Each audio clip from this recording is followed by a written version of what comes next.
Geez, doesn't that shot look great? That's a shot from top of the mountain there, of course, all the way down to our pit building, and geez, that looks wonderful. And I've got to tell you right now, though, Hi-Tech Oils, first-time sponsor of an enduro race here at Mount Panorama, and George Gambino, the director of Hi-Tech Oils, got a real kick out of seeing his product's name emblazoned across the bridge here on the straight. And, of course, Hi-Tech Oils pit straight for this weekend. George is here this weekend, and as you mentioned, it's a really big dream for him to have his brand up here at Mount Panorama. He never thought that'd actually be possible, but to have it here this weekend is fantastic, and George will be part of the podium presentations as well that we'll be having up later on this afternoon. Get a hold of the program if you're here on Circa. The official program, only $5.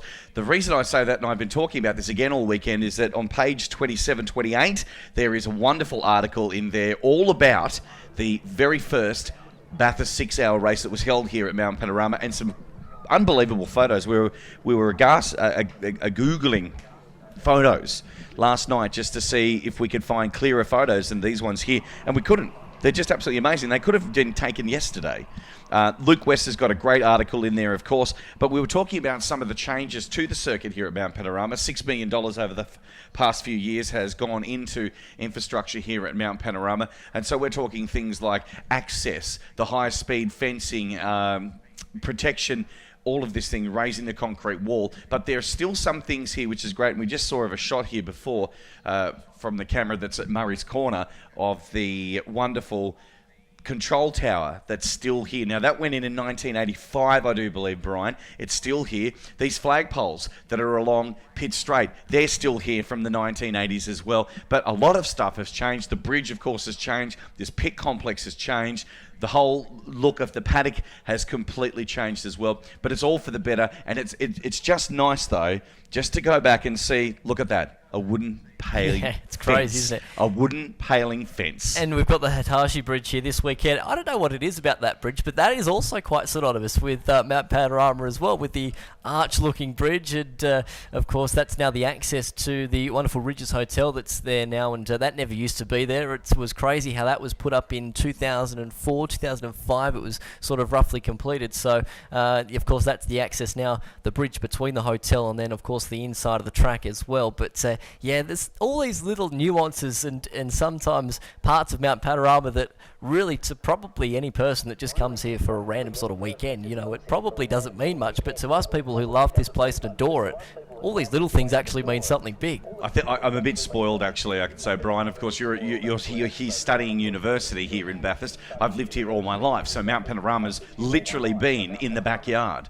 Yeah. And if it wasn't in the backyard, I don't think I've actually lived in an area where I couldn't actually have eye contact with Mount Panorama. So I'm very, very proud to say that when I've made my decisions of where I'm going to live in Bathurst, it's always been based on the fact that I can actually have eye contact with Mount Panorama and hear it. Let's join the conversation. Hashtag B6HR as we have a look here on screen right now. Some of our wonderful wildlife there, and a couple of joeys and a couple of kangaroos there as well. And let's hope that they are well away from the racing circuit. Well, they've been playing their part already for this weekend. We had to delay the start of yesterday's action earlier on in the morning because Skippy was making his annual appearance at Mount Panorama, as he always does. It doesn't matter what radar racing event up here. I'll tell you a funny little story. I was doing some commentary up the top of Castrol Tower last year, and I could see the Mount Panorama sign in front of me, and I actually saw two kangaroos, I kid you not, boxing.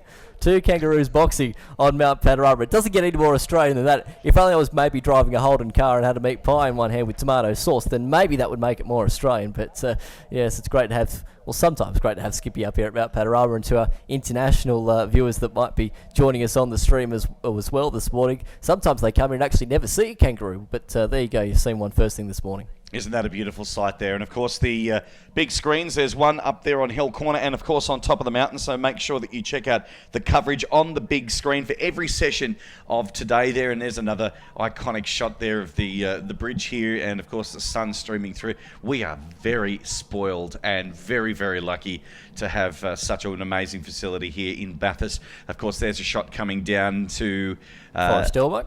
Yes, Forest Elbow right there, and of course and then another shot from the top of the mountain there. So it is a beautiful day. It is going to be an amazing day of motor racing here, of course. Telling you coming up very, very soon, we'll have the New South Wales Road Racing Club Regularity. They'll be on circuit for their trial number 4. Then we get into some racing. The Group N historic touring cars will be happening, the HQ Holdens, and then that 1-hour production sports car race, which is the curtain raiser for the High-Tech Oils Bathurst 6 Hour, which will be commencing at 12, and a lot of stories are going to come out of that today. Join the conversation. Hashtag B6HR is how you'll be able to do that, and of course the live stream going all around the world. Brian van der Wecker. It's going to be a great day, isn't it? And it's got that real sense of a long day ahead in some respects. And walking into the circuit this morning, you certainly do get that feel of a Sunday race day at Mount Panorama. There's certainly nothing quite like it. And it's got a unique feeling once you walk into the circuit on a Sunday race day as the sun just comes up over the Blue Mountains and we get set for a huge long day ahead. It's going to be a great day. So many stories to come out of it, as always. I mean, a 6-hour event will certainly have the drama, the interest and the intrigue as well, certainly to come ahead this afternoon. But the New South Wales Road Racing Club now just heading out onto the circuit for their 4th and final trial and regularity here for this weekend. And I know, Betty, you've got a few actual favourites in this class that we'll no doubt see out on the circuit as well, including some Mustangs and one little Suzuki Swift as well. Little Suzuki Swift. I want to make mention, actually, as these cars are coming out now onto the circuit itself. Car number 2 of David Livian. He's got a 1966 Ford Mustang Fastback. It's a 363 stroker, and it's absolutely amazing there in blue and orange. So it's actually in the Gulf Western Oils colour, which is absolutely amazing. And of course, David's the president and the life member of the Southern Sporting Car Club, which is a club that recently celebrated 60 years of motorsport. And of course, past notable members were the Gagan brothers, Colin Bond, Warren Wilden, and David also is the SSCC club champion with that 1966 Mustang, presented, of course, with the famous Golf Racing livery, Brian. Pretty unique, isn't it, of course, and great to have them here for their regularities this weekend. And once again, the same thing. It's great to have them doing this track at speeds, and not a lot of people actually get to do that around Mount Panorama. Looking at one of the Lancers on screen at the moment, car number 44, Roger Renif this weekend, and great to have him as part of the High-Tech Oils Bathurst 6 Hour for 2016 as we continue on with this session at the moment. So it'll last about 20 minutes throughout the portion of it as the cars just file through the top of Mount Panorama. Once again, of course, if you're not familiar with regularity, the way that it does ultimately work is that the drivers must go out there, nominate a time prior to their regularity events, and they'll do that. They have a practice session. They did have one actually on Friday. Subsequently, what they did then is nominated their own lap time. They go out there and you must get as close as you can to that nominated lap time. The further you are away from it, the more points then you accumulate. So the closer you are to it, the less points you accumulate, and subsequently the winner then is the person who's accumulated the least number of points, and the person who's actually closest to their nominated time. Looking at Steve Lacey there on screen, just passing us in the VK Commodore. Number 1 for this weekend. Steve Lacey's been up here many times, and a great supporter for the South Wales Road Racing Club. He was actually up here in the combined sedans earlier on in the year for the support category 2 Bathurst 12 hour, and did a great job there as well, actually really basically inside the top 5 all weekend in one of the sports sedan races that he has around here at Mount Panorama, and it's great to see him back at Mount Panorama supporting this event once again. So cars just coming down the hill, and very shortly we'll pass along the High-Tech Oils pit straight. Huge array of cars for the New South Wales Road Racing Club here this weekend, 44 of them actually on track at the moment. Old Tiranas as well, great to see. A huge array, you've got some of the new and the old actually in this session. An old Jaguar passing us as well, latest Commodore 2, a little Renault Clio going down into Forest Elbow as well. So we'll give you an idea of what the times they're actually setting throughout this session. Of course, it makes it difficult for us commentators when we don't have particularly the nominated times and also the points actually in our timing screens up here in commentary. So we'll give you a bit of a running rundown of who's actually setting what times, get a bit of an idea as well as to what sort of speeds they're setting around Mount Panorama. Glorious shot and a good spot to watch the racing up there at Hell Corner, watching the cars going up Mountain Straight, and then you could just catch a glimpse of them actually going into Griffin's Bend up there towards the top of the circuit. So cars continuing to roll through there. Steve Lacey that we spoke about a moment ago in that VK Commodore for this weekend. A beautiful blue livery on that car, and the man who's just behind him in car number 54, Stephen Parrish, a man who's very, very quick around this particular racetrack in a beautiful Ford Mustang GT. You can see it's got that gold livery on it, and I tell you what, for those that are around the circuit here this weekend, it looks absolutely stunning with that gold livery. It's a beautiful car, and certainly looking after it. And that's the other great thing about this particular class, is that a lot of these drivers, of course, own their own race cars, not so much what we see in some of the big categories these days, where they're obviously driving a car that someone else owns. So when you own your own car, of course, you do tend to actually look after it a little bit more and protect it, and certainly baby it up in some respects, polish it all the time, and they do take a lot of pride in their machinery, certainly up here at Mount Panorama this weekend, when you've got a huge large array of audience that are here watching this event as well. Cars going across the top of Mount Panorama, and very shortly we'll get them back towards the bottom of the circuit to complete their first sort of flying laps. Dave Trouble on the screen at the moment, car number 37 for this weekend, and he's driving a beautiful old Westfield S2000 FW, and you can see it's got the old looking roll cage, and he's got basically the world above him in that particular car, and it's great to see basically no roof on it, and certainly having a lot of fun. And I particularly like those cars, Benny, because you can really see the hand action and the driver really driving the car, and something that you don't often get to see when the roof's particularly on the car. They come in a kit, don't they?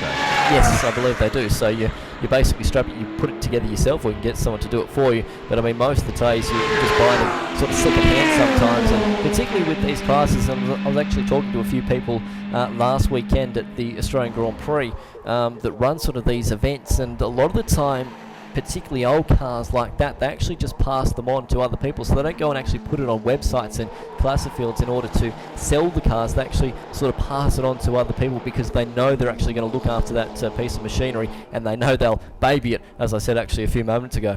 I'll tell you what, just going past us here, and we just caught a glimpse of it, and it's about to head up Mountain Straight, is Stephen Lacey's HK Commodore, that is VK Corridor, I should say. It is looking beautiful there. Massive wing on the back of it, and it makes a beautiful growling sound as it makes its way up Mountain Straight right now to Griffin's Bend. This is a wonderful, wonderful piece of machinery, and of course, Stephen Lacey, a lot to be thankful for Stephen, of course, with bringing this event to Bathurst.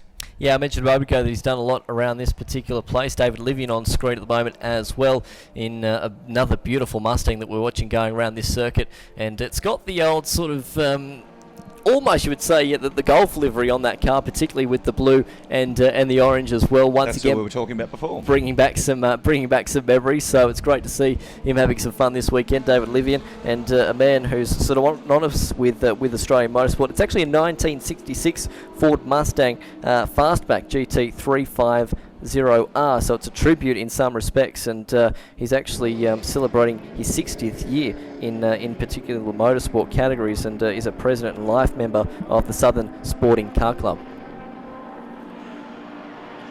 Got some Falcons in there as well. There's a BA Falcon. There's David Livian again. It looks absolutely amazing as well, and loving the tyres. The tyres have made a great touch to the overall look of that car. There's a Lotus, of course, Lotus Exige. Famous footage of a Lotus race up here a few years ago where I think the gentleman was driving the car. I can't recall the name of him at the time now, but took over 18 spots to actually win that race from a standing start grid here at Mount Panorama, and they are an impressive looking car, aren't they?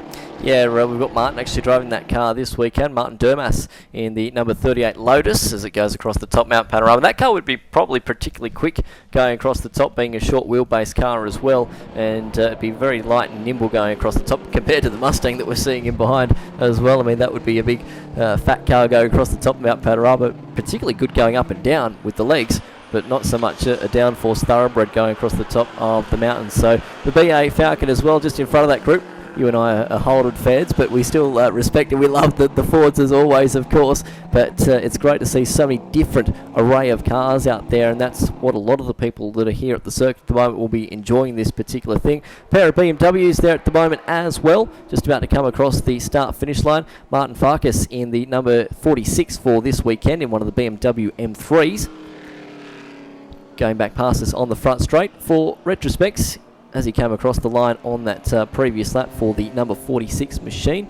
He did as I'm just looking down, he actually just popped off the timing sheets as I went to look for his name. He actually did a 2:39 even on that previous lap. So not a bad time for a BMW road sort of registered car going around Mount Panorama in particular. And a very popular model of BMW as well, the M3 series.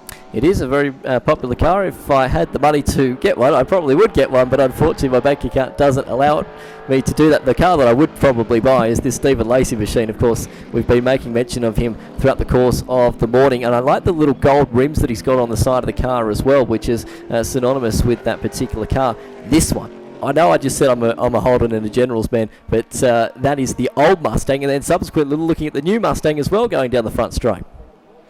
That Stephen Lacey car, though, I tell you what, those VKs, what makes it look so growly is those wheel flares.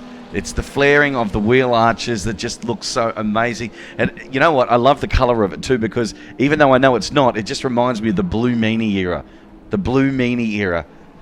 It's winding back the clock. That's well before my day there, Betty.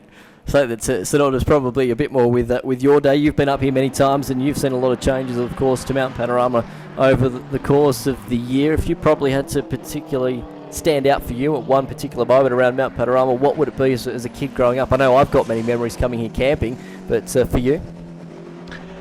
Oh, you're putting me on the spot there. I know I have, haven't I? There's been so many. I think that one of the most memorable ones is one where I actually got absolutely drenched, and that was in the closing stages of the 92 Bathurst 1000. It was raining so hard it actually hurt. I think it left bruising on some people. That day, the 1987 Bathurst 1000 as well, rain was driving sideways and it was freezing cold as well. So back in those days, of course, raincoats were raincoats. They were more similar to, I don't know, tent canvas, and you needed that, but it was very, very cold. But I just think that I remember in the days where there were a lot of spectators crammed down here at Pitt Straight, a lot of the side stuff over here, including the end of Conrod Straight, wasn't open at the time, so that's been a good inclusion. I just think the inventive ways that they've been able to fit spectators into Mount Panorama has continued. But then again, on different, not just talking about the 1000, but different races as well, Brian, of course with the 12-hour and now, of course, this 6-hour race as well. So the inclusion of camping now for the 12-hour on top of Mount Panorama has been great. I think it's just mainly you know what, if I've got to remember something more than anything else, it will probably be the people that you meet up here each and every year.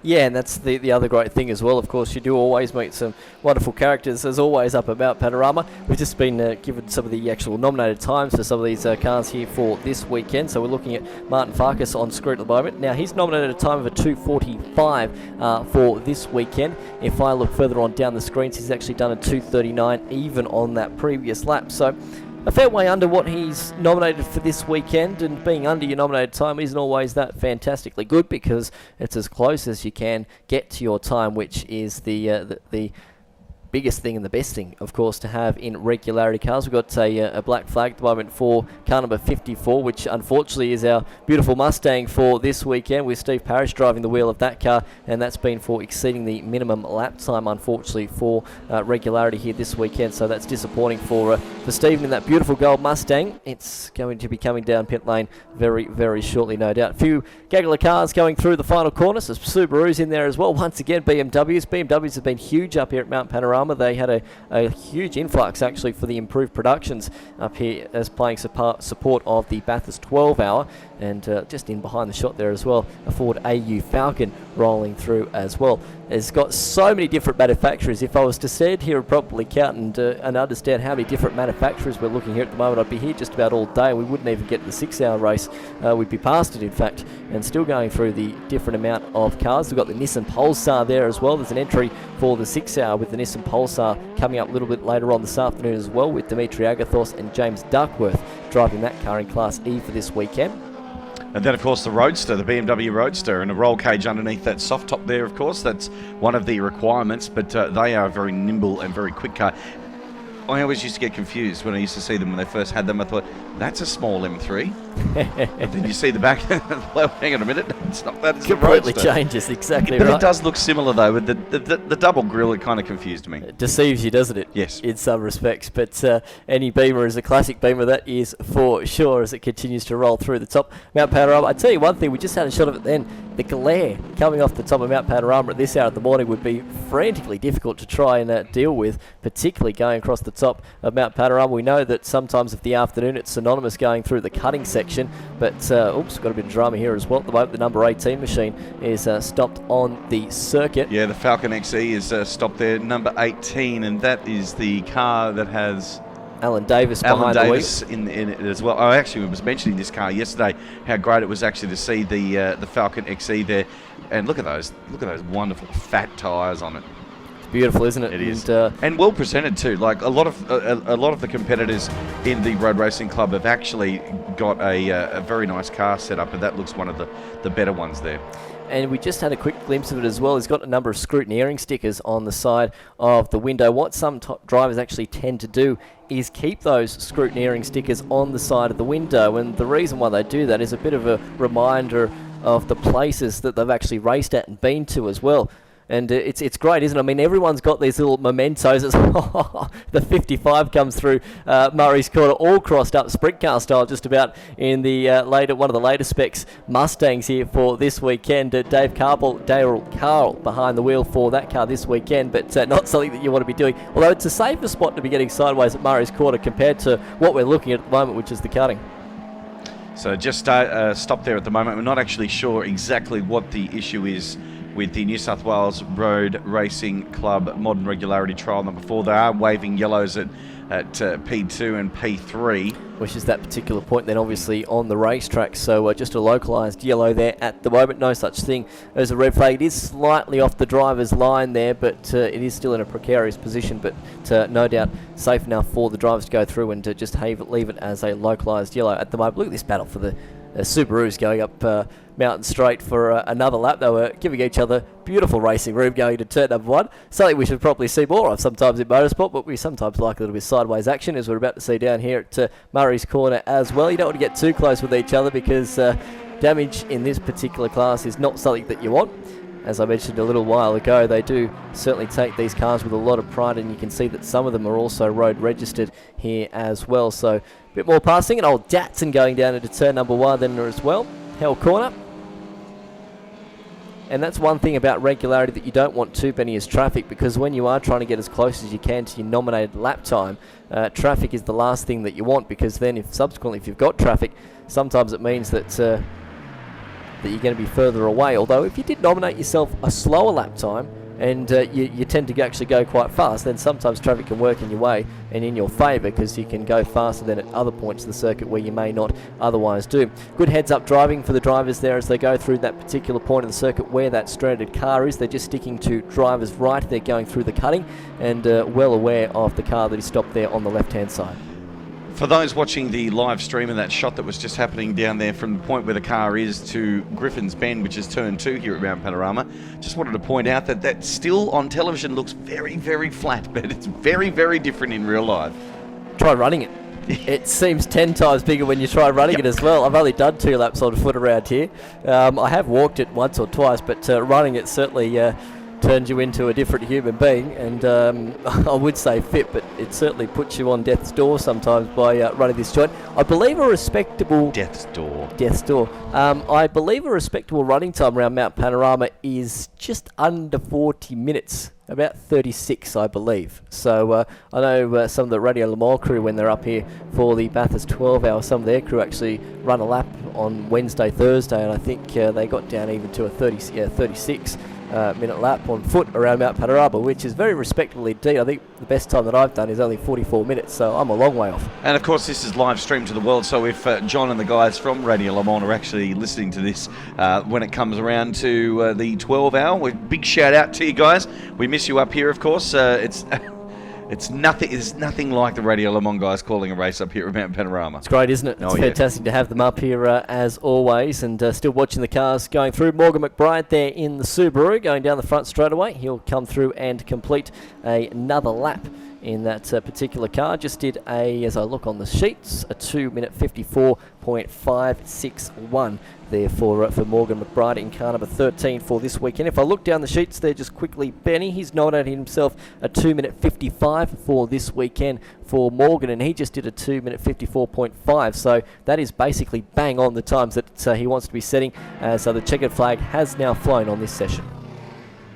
And that is it for the New South Wales Road Racing Club Modern Regularity. That was their trial number 4, and that wraps it up for those guys for this weekend. Big part of this weekend as well. They've been smack dab in the middle of a lot of the sessions we've had on Friday and, of course, yesterday. But that is the checkered flag on there. And, of course, we won't find out the winner of this. We'll have to jump on there and check it out once all the points are determined. The new timing system here at Mount Panorama doesn't actually show a live update of their times or their points. For us in the commentary box, that's right. And you can actually access the timing that we're seeing as well at home if you're watching the live stream, or also at the track as well. If you log on to the Bathurst Motor Festival website, so bathurstmotorfestival.com.au, you can actually get the results off that website and just follow the prompts there. It's basically on the home screen. Big screen coverage today as well. There's one at Hell Corner and, of course, at Top of the Mountain. So make sure that you check out a full coverage on the big screens of every session today. But you can also watch it on your mobile device as well. Yep, you can watch it on your mobile device as well. As you mentioned that, Betty, may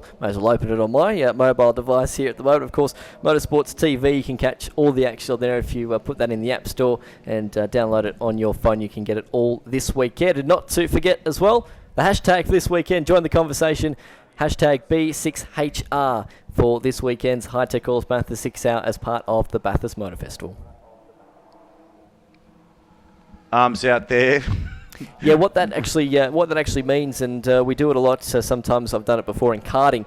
Is that just is actually warning the drivers behind that you're slowing down. So sometimes, as you can see, when brake lights aren't actually fantastic to see on the particular car, and particularly, as I said, in karting, when you've got no brake lights, that's sometimes the best way of warning people that you're actually slowing down, as we saw a moment ago going into the cutting, because there's a slower car or a stopped car on the left-hand side, but also just warning the drivers that you're going back into the pits as well, with the controller just standing up there on the top and the mid-section heading up to Mountain Straight.